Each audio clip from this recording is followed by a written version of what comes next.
Welcome to this explainer module. We've spent a lot of time in the weeds executing offensive attacks, but today we're completely flipping the script. We're stepping right into the shoes of a senior SOC engineer and taking our perspective straight from the offensive approach over to the defensive side. This is Day 35, Part 3, Kerberoasting Deep Dive, Detection, Defense, and Advanced Scenarios. Really understanding this side is what makes you a complete security professional, someone who can actually protect organizations against the exact attacks we just demonstrated. Okay, let's dive into this. Here is the exact step-by-step blueprint we're going to use to dismantle this attack defensively. First, we'll look at the other side, then break down detection and logs, move into defending against Kerberoasting, explore some advanced scenarios, and finally wrap the whole thing up with practical OSCP and lab tasks. Let's get to it. Section 1.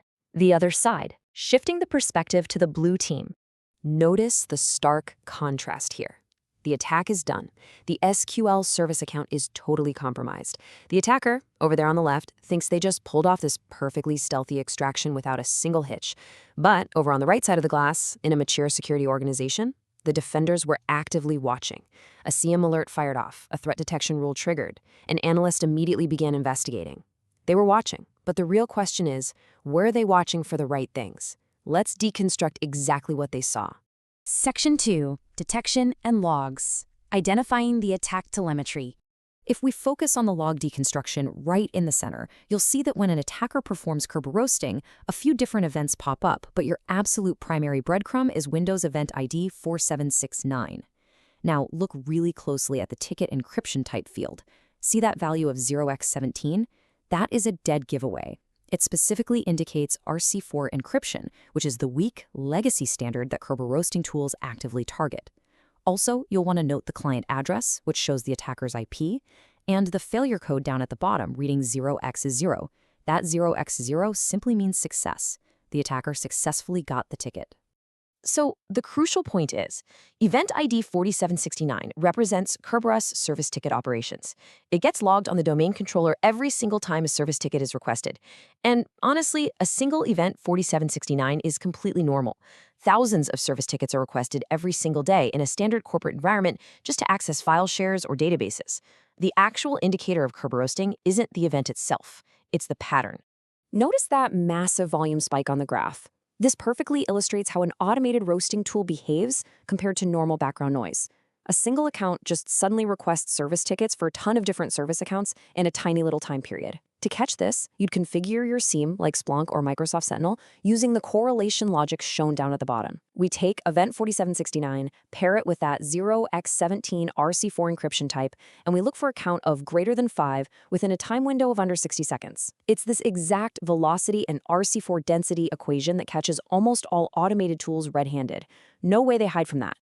Now, for organizations equipped with Microsoft Defender for Identity, or MDI, this gets even more streamlined. MDI monitors domain controller traffic directly and establishes a behavioral baseline natively, so it automatically flags deviations, like suspicious bursts of service ticket requests, without you ever having to build out custom SIEM correlation rules. While we might not always have MDI configured in a practice lab, knowing that it automatically covers Kerberoasting detection is a really fantastic real-world defensive capability to keep in your back pocket. Section 3. Defending against Kerberoasting. Implementing the fixes. And this brilliantly illustrates our exact strategic options. Notice how we start right at the top of this defense architecture matrix with the ultimate bulletproof fix, MGSAs. Just below that, we layer on high mitigation strategies like AES enforcement and strong passwords through PAM, and we finish off with damage control via least privilege. Let's break down each of these layers step by step. Right here is the mathematical fix. The first and absolutely most important defense is using Group Managed Service Accounts, or GMSAs. Look at the PowerShell command mapped out for you. You create a GMSA and designate the domain controllers to manage it. That's it. Active Directory automatically handles the password, generating this massive 120-character random password that rotates automatically on a schedule. Trying to crack a 120-character random password? Yeah, that takes longer than the lifespan of the universe with any foreseeable computing power.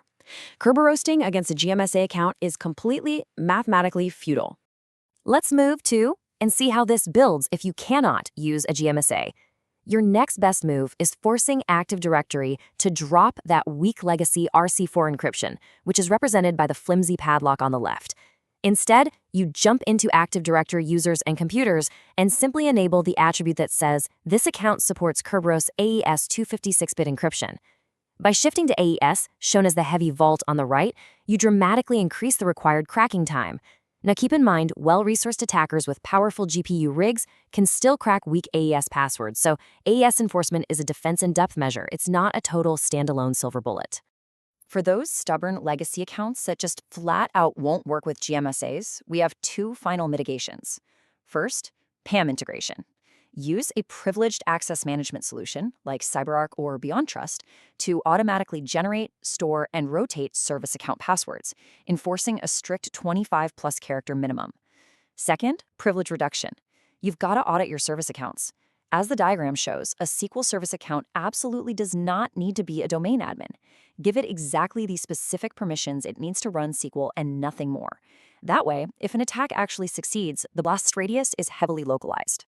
Section 4. Advanced Scenarios. Beyond basic Kerberoasting. Take a look at this targeted escalation attack chain. Sometimes as an attacker, you start with absolute zero credentials. So they'll hunt for misconfigurations, specifically looking for an ASRep roastable account with pre-authentication disabled. They crack that hash offline just to gain domain access. Once they have that initial foothold, boom, they enumerate all Kerberoastable accounts and pivot straight into targeted Kerberoasting, prioritizing service accounts that belong to privileged groups or have admin access to critical servers. It's a rapid, devastating chain. Now, what if the organization actually listened and enforced an AES-only environment? Well, standard RC4 roasting fails, sure, but the ticket requests don't just stop. The hash format simply changes.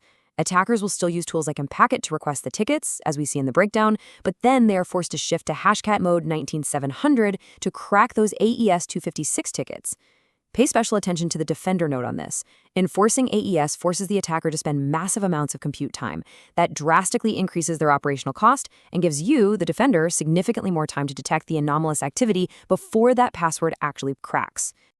Section 5. OSCP and lab tasks. Applying the knowledge.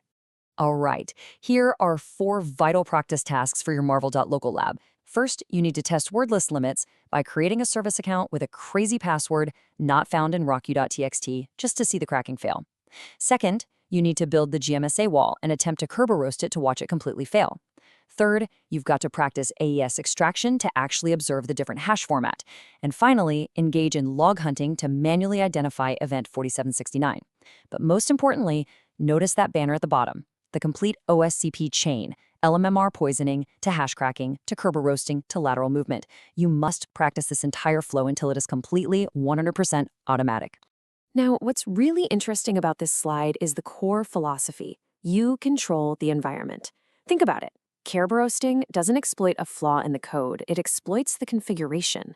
By understanding the protocol-level behavior, we shift from being vulnerable targets to becoming architects of a mathematically secure environment.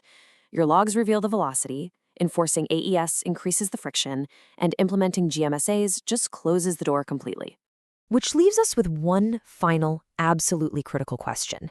If you configure your environment perfectly, and Kerberoasting is completely neutralized, how will attackers adapt? How will they shift their tactics to steal active sessions instead of cracking passwords to achieve lateral movement? Think carefully about techniques like pass the hash and pass the ticket. That is exactly what we're going to unpack in our Day 36 explainer as we continue to master complete Active Directory penetration testing and defense. Keep practicing, and I'll catch you in the next explainer.